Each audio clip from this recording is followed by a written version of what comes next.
tu as quitté la France il y a combien de temps? Enfin, Alors, techniquement, si tu es on toujours en regarde France, oui, techniquement, parce que la Guadeloupe est un département français. n'est-ce pas? Et disons que, pour l'instant. Et disons- ça a commencé. Ça commence bien. Ça a commencé la veille du premier confinement. Disons que c'était, si on se remémore bien, en mars 2020. Ok. J'avais un concert encore le vendredi 13, ça ne manque pas. C'était avec Marie-Josée Gibon d'ailleurs, qui était elle aussi ici. Et en fait, Marie-Jo. ouais, non, ces jours-ci, il y a pas mal de monde qui est rentré en Guadeloupe de manière plus ou moins définitive. Et C'est très on y reviendra intéressant. tout à l'heure. Non, c'est vraiment Ouais. ça. Et en fait, donc la veille du premier confinement, le vendredi 13, je roulais vers le concert, mais tu sais, depuis le début de la semaine, toutes les salles fermaient au fur et à mesure par rapport à la jauge, plus ou moins, de moins en moins importante. Donc, Uh-huh. pendant que tu roules, tu regardes le téléphone pour voir s'il n'y a pas un message pour te dire qu'il faut faire demi-tour, que c'est annulé. On a fait à la date. Samedi matin, on se réveille, on se dit bon, qu'est-ce qu'on fait? C'est clair qu'on va passer en mode one. Donc c'était où est-ce qu'on le prend pour rester calme? Et il n'y a pas beaucoup de destinations, c'était soit Suisse, Côte d'Ivoire ou Guadeloupe. Et le plus simple c'était Guadeloupe. Donc billet le samedi, départ le dimanche, et on a pris le premier confinement ici. En fait, tu es rentré pour pouvoir suivre le... Obrigado, Thelma. Toi, tu es rentré pour pouvoir vivre le confinement au soleil, en fait. Oui et non. C'est-à-dire que ça fait déjà un moment que le pays me manquait. Et Ok. j'avais déjà plus ou moins envie d'y entrer depuis un instant. Ouais. Et j'étais en train de me dire, en fait, à l'époque, de toute façon, c'est clair que pendant 2-3 mois, puisqu'on se référait à ce qui s'était passé en Chine, tout allait être fermé. Donc je me dis, tant qu'à faire, tout rester 2 mois sans date, sans rien faire, autant rentrer au pays, en profiter, se rapprocher un peu de la famille, souffler un petit peu, on va dire, dans des conditions à peu près bonnes. Avec la plage, c'est pas pareil. Hein. Ça, c'est sûr. mais même nous, tu Même sais... si on n'avait pas le droit forcément, au début, c'était hardcore, même les droits Ouais. de tout est fermé. On avait la même chose aussi ici, mais c'est vrai que quand tu vis un truc comme ça, un truc de cette ampleur, au bord de la mer, où moi par exemple j'habite à 5 minutes à pied de l'eau. Bon, c'est pareil pour nous aussi. Ouais. Voilà, c'est pas le même feeling en fait. C'est clair. Et même, hein, tu sais, je parlais à un pote de Paris tout à l'heure, on était en train de dîner, il me disait c'est bizarre, les mecs du ghetto ici, au Portugal, n'ont pas le même comportement entre guillemets que ceux de Paris. Ceux de Paris, il me disait qu'ils sont plus agressifs, que en même temps ils se plaignent des choses et en même temps ils créent aussi un certain environnement. Enfin c'est un chien, un chat qui se mord la queue. Ouais. Mais il me disait c'est un truc différent, on dirait que les gens sont plus chill ici, quoi. Même les bandits, ils sont plus chill, etc. Et je lui disais, mais tu sais, une des choses qui fait vraiment la différence, c'est que à Paris, les bandits, ils sont entre 4 murs. Puis voilà, c'est la cité, c'est les machins. Donc, pour aller voir du pays, ils vont sur les Champs-Élysées, tous habillés en jogging, machin. Alors qu'ici, les bandits, ils prennent leurs serviettes, leurs caleçons, et ils vont on a 100 km de plage. Donc ils se posent tranquillement à la plage et puis ils chillent avec leurs meufs. Donc résultat, c'est un autre modèle en fait de pensée. En fait. Ouais. Et puis même le Portugal, de toute façon, tu sais que c'est le 3e pays le plus safe du monde. Et c'est ça se ressent. Moi, quand je suis arrivé, je l'ai pas forcément ressenti. Mais une fois que je suis... une fois que ça faisait 6 mois que j'étais là, j'ai commencé effectivement à me sentir en paix par rapport à Paris. Je vois ce que tu veux dire.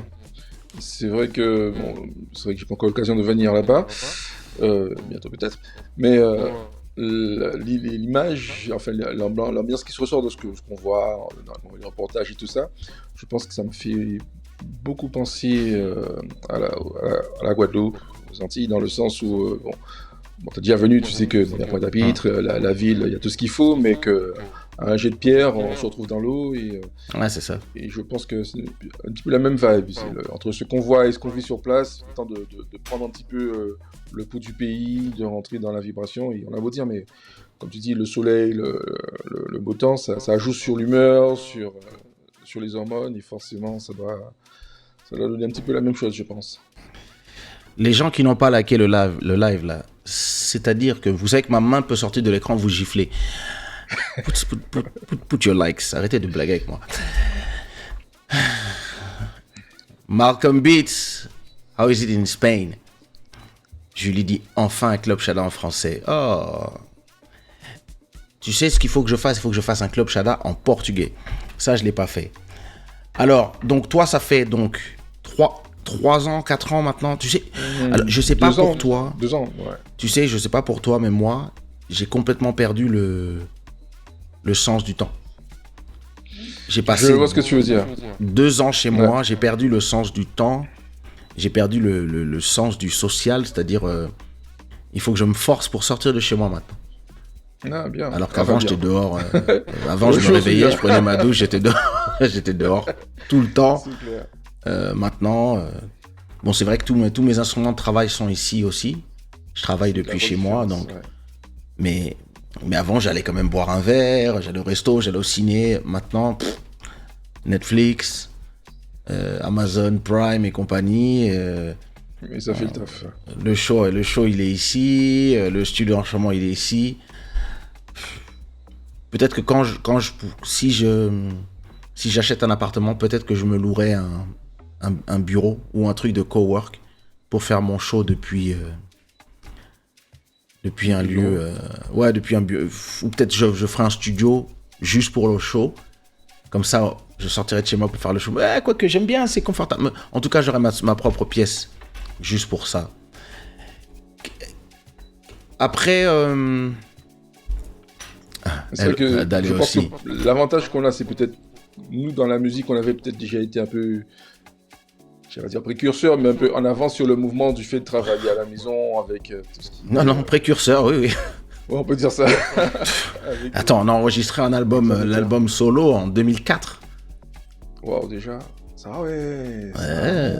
On a enregistré, 2004. 2004 ou 2003.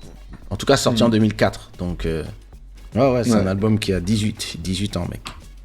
18 ans, il est mature à présent. Ça, on dit quoi, 19 Souvenir. ans. L'album de On dit quoi, dans l'année prochaine, ça fera 20 ans. Et la chanson continue à cartonner et les titres de cet album continuent à cartonner, c'est incroyable. C'est quand même énorme. C'est un truc de ouf. Dis-moi, quel est ton sentiment après 2 ans en Guadeloupe? Est-ce que tu te sens que t'as vu, qu'est-ce que tu... C'est une question que ma meilleure amie m'avait posée après 6 mois en Guadeloupe, au Portugal. Elle m'a dit, mais alors finalement, qu'est-ce que t'as trouvé là-bas par rapport à ici? Qu'est-ce qui manquait et toi alors, qu'est-ce que tu as l'impression que tu as trouvé ici? Je dirais que j'ai plutôt l'impression d'avoir retrouvé... Sirène des îles, merci beaucoup. Merci Sirène. Ils sont plutôt d'avoir retrouvé le goût de certaines choses. C'est un peu bizarrement, c'est vrai que avec le Covid, beaucoup de gens ont perdu le goût du salé, le goût du sucré. Ouais. Moi, j'ai l'impression d'avoir retrouvé le goût de certaines choses, le plaisir du rapport humain franc. Tu sais, en Guadeloupe, généralement, c'est simple, ça passe ou ça casse. Et les gens ils sont pas le time, comme on dit. Ouais. Et il y a une certaine immédiateté dans les rapports qui fait du bien de retrouver. Le fait de pouvoir parler aux gens dans la rue, normalement, naturellement, on se connaît pas, mais on va commencer à échanger sur un sujet X ou Y. Ça fait du bien Wow. je veux dire, de redevenir humain. C'est triste à dire, hein, mais en fait, si l'effet de Paris, peut-être de pas mal de capitales aussi, Ouais, la c'est que quelque part, centrifugeuse. ça te... Voilà, la centrifugeuse, tu es obligé d'être focus dans ce que tu fais, tu peux vite devenir, comment dire, Une machine. insensible, voilà, sur Hum. certains aspects. Ouais, ouais, ouais. Et là, le fait de revenir un petit peu à la maison, ça permet de... Ça va, en fait. Mais c'est aussi être dans une société être dans une société qui est différente dans les rapports humains aussi. Parce que je Ouais. sais qu'au Portugal, les gens sont vraiment différents. Moi, les gens étaient... Enfin, j'ai un exemple bête. Chaque fois que je traversais la rue, j'étais choqué que les voitures s'arrêtent. Parce que Ah ouais. le feu était vert pour eux. Mais quand j'étais devant Ouais, le c'est pas passage pareil. piéton, ils s'arrêtent. Tu vois, quand tu viens de Paris, tu fais, mais qu'est-ce qu'ils font? Pourquoi ils s'arrêtent? Et à chaque fois, je faisais, oh, et chaque fois, je disais, oh, merci, merci, merci. Tu vois, des petits détails comme ça Exactement. qui font que petit à petit, ça, tu trouves, alors qu'à Paris, ça te klaxonne dessus, ça essaie de t'écraser le pied, Exactement. ça fait exprès de... C'est la même ici. Même surtout, là, tu sais, tu parles des piétons, mais même entre automobilistes, les appels de phare pour dire vas-y, tu peux y aller, je te laisse passer. J'ai même déjà oublié qu'on faisait ça, tu vois. Donc, Ouais, tu vois, c'est un autre, c'est une vie peut-être un peu plus farniente. Et alors, enfin, moi, je te connais depuis 20 ans. Mais pour ceux qui te connaissent pas, qui es-tu? Que fais-tu? wow. Que faisais-tu? Alors, Comment as-tu commencé? c'est assez marrant, puisque j'étais en train de calculer dernièrement que ça fait 30 ans cette année que j'ai commencé. J'étais, comment dire, en fait, dès le départ, depuis très tout jeune, j'ai toujours la musique dans les oreilles, dans la tête, sans forcément m'en rendre compte. Mhm. Et en fait, le déclic s'est passé, c'est marrant, là, le début de la même année, j'avais un ami derrière chez moi qui prenait des cours de piano classique, musique. Et Ok. donc, on était adolescents, et une fois j'étais passé le voir, il était en train de finir son cours, le gars il te mangeait du Chopin, un truc de ouf, quoi. C'était Wow. vraiment magnifique. Et à un moment, on écoutait la radio, et je crois qu'il y avait le dernier du Cléandry qui passait et tout. Je lui ai dit, ah, vas-y, tu sais, vas-y, joue-moi ça, s'il te plaît, avec ton piano. Et j'ai vu qu'il commençait à se battre avec les touches, à trouver le truc. Et j'ai dit, attends, je peux essayer là? Et je crois en 5 secondes, j'ai réussi à rejouer la mélodie. Donc, je regardais le piano, je l'ai regardé, il m'a regardé, j'ai dit, ok, il y a quelque chose. J'ai commencé à réfléchir un petit peu. Ouais, ouais. Et peut-être 1 ou 2 mois après, je sortais du collège, du lycée avec un pote. Et il dit, ouais, j'adore ce morceau, tu sais, où il y a les violons qui font ça, qui répondent au cuivre juste avant le truc, il m'a dit. Et il me dit, il me regarde, il me dit, mais j'entends pas tout ça, moi, dans la musique, quand tu me parles. Je dis, ok. Donc, chemin faisant, tout ça ouais. un petit peu derrière. Et j'étais en train de rouler en voiture, et ma mère, il y avait un enregistrement du Grand Méchant Zouk qui passait à la radio sur RFO à l'époque. Et ça a commencé avec, enfin, il y avait un morceau de Tania Saval qui était en intro avec un solo de Michel Alibo à la basse, un truc de dingue. Et en fait, là j'ai eu le déclic, je me suis dit, c'est bon, je veux une basse. Alors qu'avant, j'avais jamais eu envie d'acheter un instrument, parce que pour moi c'était, tu vois, c'était vraiment le côté classique, scolaire et tout ce que j'aimais pas, quoi. Et en fait, comme ça, j'ai acheté ma première basse sur un coup de tête. J'ai pris quelques cours au départ pour avoir les bonnes bases, tenir l'instrument, faire un peu de lecture à vue, tout ça, au niveau de partition de notes. Mais après, j'ai très vite enchaîné sur l'autodidacte, parce que on jouait pas les morceaux que j'avais envie de jouer. Et après, je suis parti à la fac, et en arrivant là-bas, ils montaient la radio du campus. Donc j'ai intégré l'équipe à ce moment-là. Et, ça, c'est dans quelle ville, ça? C'était en Martinique, parce qu'après le bac, je suis parti en Martinique, à la fac de Chelchière, en lettres. Et donc on arrivait sur le campus, cette radio qui s'était créée, qui s'appelait Campus FM. Ok. Et, comme toujours. Et, voilà, comme dans tous les campus. Voilà. Donc c'était l'aventure et tout, avec les tests d'antenne en direct à 2h du matin. Enfin, c'était un truc de dingue. Et j'ai commencé aussi ce qu'on appelle les UV, les cours d'audiovisuel. Et j'avais un prof qui a vu que j'étais intéressé par ça, vraiment, et qui m'a branché sur un studio d'enregistrement. Et j'ai commencé là-bas à faire mes armes, programmation, prise de son, et avec pas mal de monde qui passait là-bas. C'est l'occasion que j'ai connaître notamment Princess Lover. C'était son premier single, toute débutante. Lord Co City aussi. Et ça s'est enchaîné comme ça. Donc pendant 3 ans, c'était radio, studio, campus. Et au bout d'un moment, on se dit, bon ben, ouais, qu'est-ce que je fais? Et en fait, je me suis rendu compte que j'aimais vraiment ça, que j'avais l'air d'avoir des facilités, des aptitudes. Et donc, j'ai fait mes petites recherches, parce qu'à l'époque, il n'y a pas encore Internet, hein, pour ceux qui se rappellent. Donc, pour les plus jeunes d'entre nous. Voilà. Et donc, j'ai commencé à entendre parler d'une école qui s'appelait la SAE, qui venait d'ouvrir. La fameuse. La fameuse SAE, qui est, je veux dire, l'une des ou la première plus grande école du son au monde. C'est quoi, c'est son audiovisuel édition? Maintenant, ils font son vidéo audiovisuel, mais à l'époque, c'était purement son, dans tous les domaines. Son studio, son concert, son cinéma, son télé. Donc, tu bouffes de la console pendant 2 ans. Tu sors de là, tu peux toucher un bouton. Les potards. Voilà. Et en fait, c'était une très bonne école. Tu mets directement les mains dans le cambouis. Tu n'étais pas juste dans le théorique, tu vois. C'était à l'époque de la 02R. Donc, quand elle vient de sortir, on l'a reçue à l'école. La Yamaha 02R. Exactement. Donc, on était une dizaine armés de fer à souder, à fabriquer tous les câbles pour pouvoir raccorder tous les tranches. Waouh. Ouais, non, c'était des bons souvenirs. Et avec le recul, ça a donné des armes, des astuces, des techniques qui me servent encore aujourd'hui, quoi. Tu sais que quand j'ai commencé ce show, ouais. Pour faire le mode interview, c'est-à-dire... Salut Romuald. Pour faire le mode interview, voilà Romuald.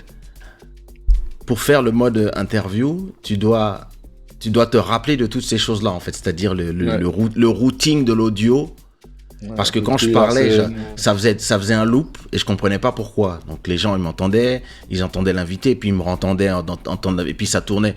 Et il a fallu que je me rappelle justement des câblages. En fait, il a fallu que je fasse un dessin et que je dise, attends, mon son doit aller chez l'invité. Le son de l'invité doit aller chez l'auditeur. Mon son doit aller chez l'auditeur. Mais le son du mix du show ne doit pas contenir l'auditeur et moi, puisque j'envoie déjà depuis le micro. Donc, et là j'ai commencé mais virtuellement, et il a fallu que et puis après j'ai dit, mais je comprends pas, comment je fais pour m'entendre? Et quand je m'entendais dans mon truc, je m'entendais, puis je m'entendais en différé, puisque il y a le petit délai, machin. Et donc j'entendais le son quand ça arrive sur YouTube, c'est-à-dire 1 à 2 secondes après. Plus en live, puisque mon micro est sans latence. Et je comprenais pas jusqu'au moment où j'ai compris, non, il faut un mix pour moi, un mix pour l'invité et un mix pour les auditeurs. Et là, j'ai commencé à... Et là, tu commences à... Mais il a fallu que je fasse un dessin, je me rappelle, il y a 2 ans. Des fois, il y a des configurations qui peuvent être assez tricky. Ouais. En fait, si tu dessines, ça va. Parce que tu comprends où est-ce que tu peux faire des doublons, en fait. Mais par contre, il y a un truc que j'ai pas encore réussi à faire, et je pense que j'utiliserai Skype. J'essaie de faire... parce que tout le monde n'a pas forcément envie d'être en vidéo. Ou parfois, tu sais, je fais un appel inopiné à quelqu'un. Et ce logiciel n'a pas l'option juste audio. Et j'essayais de faire en sorte justement de refaire un mix via WhatsApp en utilisant WhatsApp Desktop et en envoyant WhatsApp donc de la même façon dans l'application et WhatsApp dans le mix et ma voix dans le mix et dans mes... Enfin, mais en fait, quand j'utilise WhatsApp avec ça, WhatsApp commence à bugger en fait. Donc, encore une application mal programmée de Facebook, bravo. Mais bon, tu peux utiliser Skype ou Zoom. Zoom, tu peux utiliser Zoom en audio. Ça vaut Telegram dessus, ça peut être sympa. Ça. Ouais, peut-être Telegram aussi, j'ai pas Ouais, faudrait que j'essaye, mais je crois qu'il n'y a pas de Telegram en desktop. Pour l'instant, ce que je fais, c'est que je mets mon téléphone près du micro, et comme ça, quand quand l'invité me parle, je lui parle en direct, et puis eux C'est la entendent liaison. via le micro. Mais c'est Voilà, peut-être ouais, une table de c'est- podcast, peut-être, ça pourrait le faire. c'est aussi une idée. Euh, Oh, Mountain of Inspiration. Bienvenue. Ouais. Vraiment, les gens ici ne veulent pas mettre des likes. You don't want to put some likes. I don't understand. Je ne sais pas pourquoi vous êtes comme ça. La suite est là, mon cher. Kesha.com pour avoir la suite. Ok. Comment es-tu rentré dans le business? Ça a été la radio ou ça a été les enregistrements? Nous, on s'est connus via la radio ou les enregistrements? Alors, non, si je me souviens bien, on s'est connus une semaine à 10 jours avant la sortie de ton premier album. On s'était croisés lors d'une séance mémorable au studio Latitude 101. Je dis mémorable parce que ce soir-là, franchement, dommage, j'ai pas encore les smartphones. C'était une séance de ouf. Je sais plus c'était pour quel album, mais tout le monde était là. Il y avait toi, il y avait Shady aussi, c'est là que je l'ai connu. Après, on a bossé ensemble. Il y avait Organize, il y avait Jean-Michel. Tout le monde, tout ce qui allait devenir la scène Zouk R&B 2-3 ans avant était là ce soir dans le studio de Ronald Rubinel. Je me suis dit, waouh, est-ce qu'il se rend Latitude compte 101. du moment qu'on est en train de vivre là? Et je suis très très content de t'avoir connu ce soir-là parce que, ladies and gentlemen, I met this guy before the release of his first album and he was as real as he was before and he stayed until right now. Le mec, il n'a pas changé. Il y a beaucoup qui prennent le melon, qui changent de galaxie. Je sais pas s'il a pris. Je pense pas que tu l'as pris. Mais un truc. Non, je pense pas que tu l'as pris. Non. Mais il n'a pas changé. Il n'a pas changé. Et dans ce milieu en plus, et vu le succès qu'il a eu, c'est inédit, j'ai envie de dire. Écoute, c'est. Tout remonte à l'éducation et l'enfance. C'est vrai, souvent.